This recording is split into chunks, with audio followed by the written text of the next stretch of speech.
Hi everybody, it's July 23rd, 2025. People say life is for living, and sometimes sayings trap us into expectations that our life is supposed to be somewhere that it's not. And most of the times I find that your life is where it's supposed to be, painful or not. That is just the way it is, and that's not exactly the hopeless reality that we live in. It's just exactly what the Spirit calls for, as I explained before. But that doesn't mean that trying is futile all the time. That doesn't mean that upgrading your life is futile all the time. It just means that certain things require an extra push sometimes. Certain things require savvy and prudence sometimes more than others. And I realized that in the span of my life, I found that the more that I scraped for escape from my current life situation, the further and more deeply I was trapped. And I've come to realize that this was because I was looking at every exit as the true exit. And so what would happen is I would find a truth that I believed that was the ultimate truth to getting me out of my current suffering. And I would go through that door and I would find myself maybe 2 or 10 steps behind again, or I would find myself in another uncomfortable area of my life. And I was wondering, why are these truths leading me to more suffering and more time in suffering?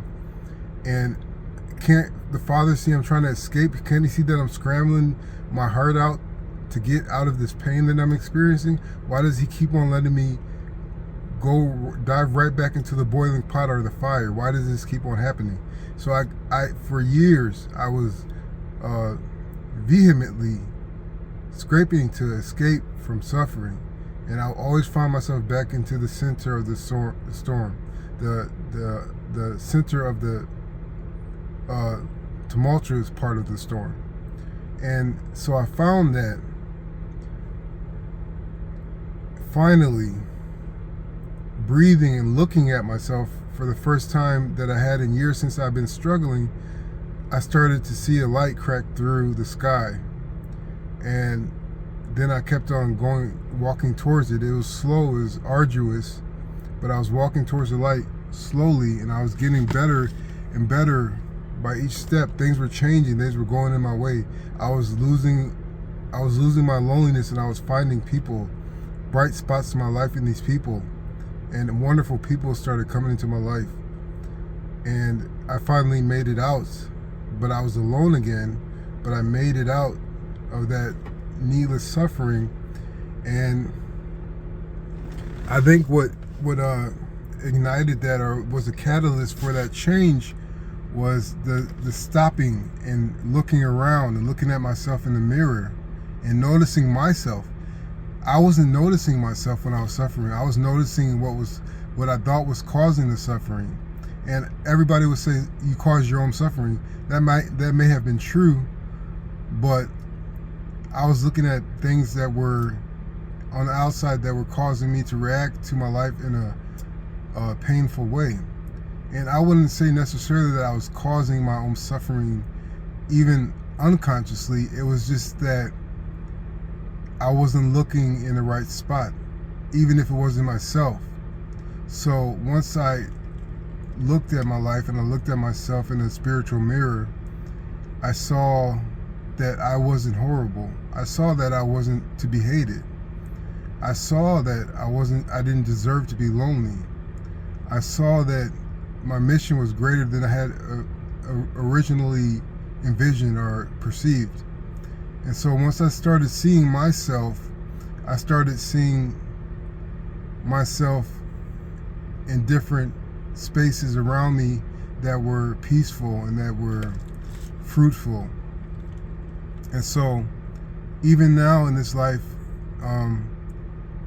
there are challenges in my life, but I see that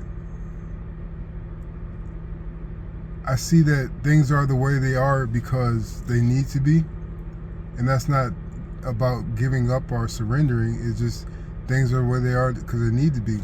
But what I have in my control, in myself, in my autonomy, is peaceful. It's grateful. It's happy. It's jovial. You know, that comes from finding myself, to remove myself from falsehoods and place myself in the truth in my life. And by doing that, problems and challenges become experiences that I go through and I exit promptly, or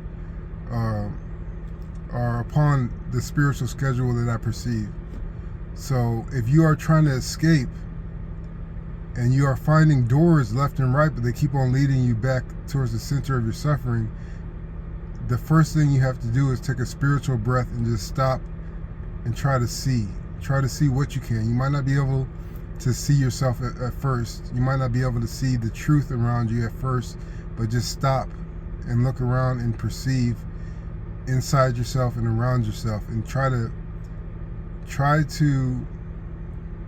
let it make sense. Let it fall into place, and then take a step with trying to understand yourself better in relationship to your life. I hope this helps. Thanks.